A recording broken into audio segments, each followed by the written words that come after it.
पिछले एपिसोड में देखा सभी वापस तियाशिन एकेडमी लौट आए थे, मगर शियाओ के चेहरे पर बेचैनी साफ नजर आ रही थी क्योंकि उसे अब तक सुप्रीम एवरली सीट नहीं मिला था। तभी एल्डर ने उसे बताया कि आज इमोर्टल एकेडमी और होली एकेडमी के लोग डिसिपल्स को सिलेक्ट करने आने वाले हैं। यह सुनकर शियाओ हैरान रह गया। जैसे ही इमोर्टल एकेडमी के लोग वहाँ पहुँचे, उन्होंने शियाओ के लिए परेशानियाँ खड़ी करना शुरू कर दी, मगर शियाओ डरने वालों में से नहीं था।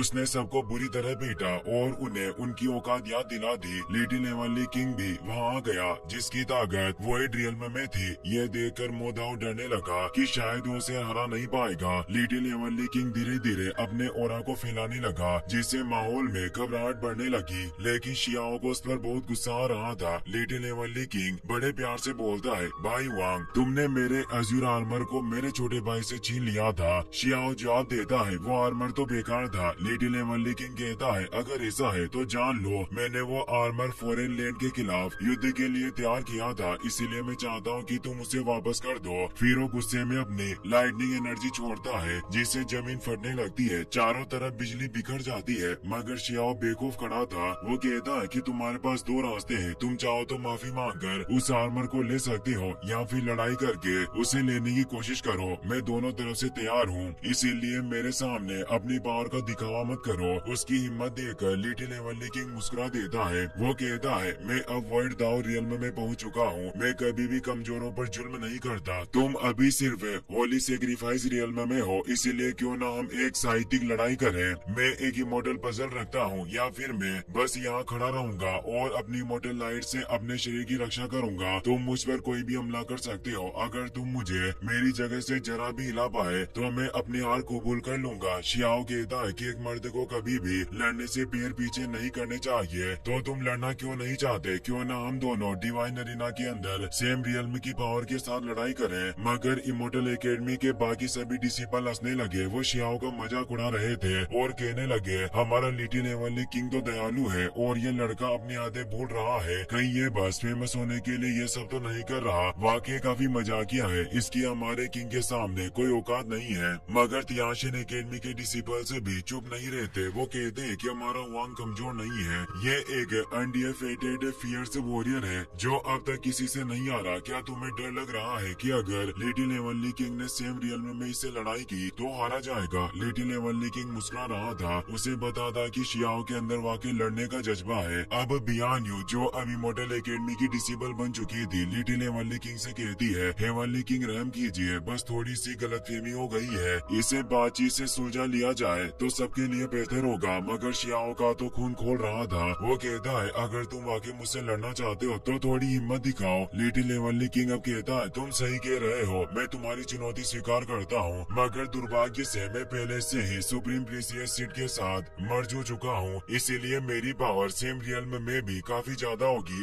और मेरी इस एनर्जी को ये डिवाइन अरीना भी सप्रेस नहीं कर पाएगा। लियाओ चेन बोलता है, देखा हमारे एवरली किंग कितने महान है, फिर भी तुम क्यों अब भी इतने अहंकारी हो रहे हो? बियान्यू जानती थी कि शियाओ आके लिटिल एवरली किंग पर भारी पड़ सकता है, इसीलिए वो फिर कहती है, कृपया लड़ाई टाल दीजिए, बातों से हल निकालना ज्यादा समझदारी होगी। शियाओ कहता है, ऐसा नहीं है कि मैंने पहले कभी किसी पावरफुल पेटिशनर से लड़ाई नहीं की, मैंने अरीना लिमिट्स को पार किया है। जब battle of the two stones में मैंने शी से टक्कर ली थी। कभी कभी मुझे लगता है शायद हम दोनों एक जैसे ही है। लिटिल एवरली किंग कहता है, ठीक है, अगर तुम लड़ना ही चाहते हो तो मैं तुम्हारी चुनौती स्वीकार करता हूँ, लेकिन मैं खुद तुमसे नहीं लड़ूंगा, मेरी तरफ से यू वुडी लड़ेगा। और तभी अपनी शिप से एक ताकतवर शख्स आगे आता है। यू वुडी इमोर्टल एकेडमी के ग्रेट एल्डर का फाइनल डिसिपल था, जिसकी पावर एवरली डाइटी रियल्म के पीक पर थी। लिटिल एवरली किंग सभी से कहता है, वुडी एवरली डीटी रियल्म के सबसे ताकतवर पेटिशनर्स में से टॉपर है। अगर तुम इसे हराने में कामयाब रहे तो वो अज़ूर आर्मर तुम्हारा होगा, और बाद में जब तुम उसे इमोर्टल सीट के साथ मर्ज करोगे तब मैं खुद तुम्हारे साथ आमना सामना करूंगा। उस वक्त हमारी ताकतें बराबर होगी। शियाओ जोश में अपनी एनर्जी फैलाते हुए कहता है, तो ये एवरली डीटी रियल्म का नंबर 1 पेटिशनर है। लगता है कि अब लड़ाई का असली मजा आने वाला है। अब वहाँ होली सेक्रेड एकेडमी के डिसेबल भी बाहर आ जाते हैं, जिनमें अब वांग शी भी शामिल हो चुकी थी। जिन यू, जो जिन फैमिली का एक डिसेबल था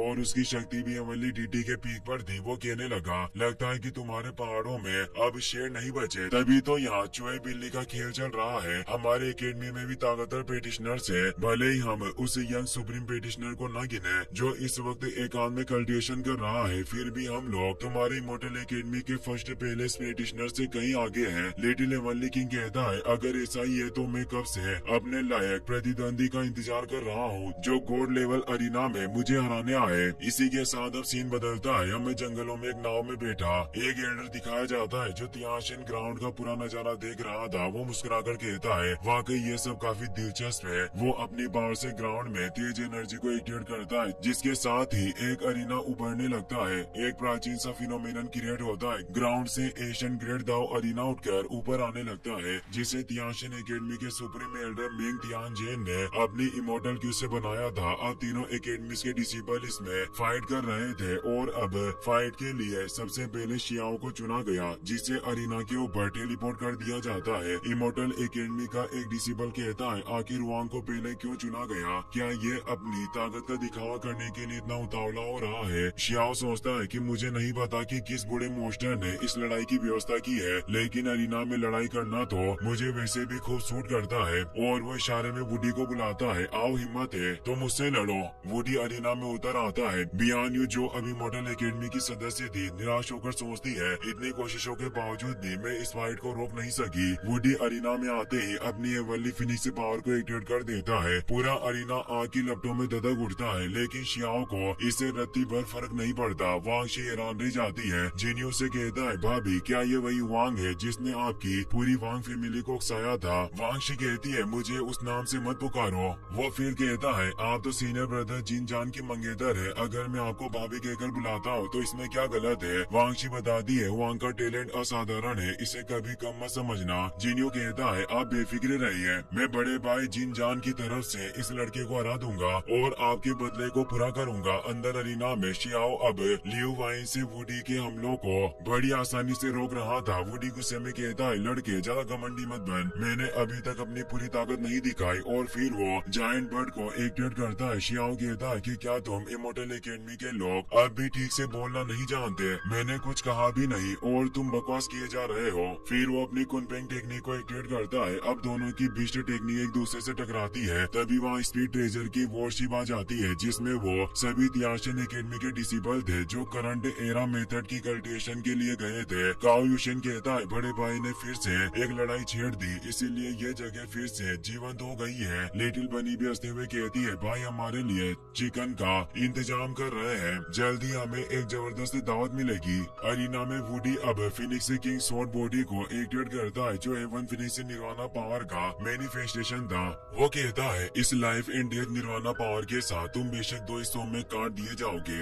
और वो अपने स्वॉर्ड से हमला करता है। शियाओ कहता है क्या तुम मुझे कमजोर समझ बैठे हो, तुम्हें लगता है कि मुझे गेट दाव धर्मा फॉर्म से का कोई ज्ञान नहीं होगा। और अब शियाओ एक्टिवेट करता है थंडर एम्परर की ट्रू बॉडी जो थंडर एम्परर पनिशमेंट पावर का मैनिफेस्टेशन था। वही वाली पनिशमेंट हेमर को निकालता है जो भी थंडर गॉड एम्परर का एक वेपन होता है। उस हेमर के एक ही वार से वो वुडी के स्वॉर्ड को चकनाचूर कर देता है। टकराव इतना जबरदस्त होता है कि पूरी जगह कांपने लगती है। वुडी नीचे गिर जाता है मगर किसी तरह खुद को बचा लेता है। उसके मुंह से खून बह रहा था। दूसरी तरफ शियाओ के मुंह से भी थोड़ा खून आने लग गया था मगर वो अब भी पूरी तरह मैदान में डटा हुआ है, यानी उसे गंभीर चोट नहीं आई है। शियाओ की ये ताकत देखकर लिटिल एवनली किंग भी सोचता है ये लड़का वाकई मुझसे मुकाबला करने के काबिल है। जूडी को अब गुस्सा आने लगा था। वो अपने ट्रू पावर को तेजी से एक्टिवेट करने लगा। उसकी बॉडी के चारों तरफ रिबन सी एनर्जी नजर आ रही थी। शियाओ ने भी गॉडेस लियो 3 वाइन को एक्टिवेट कर लिया था, लेकिन जूडी की पावर अब तक पूरी तरह एक्टिवेट नहीं हुई थी। शियाओ से चिढ़ाते हुए कहता है क्यों,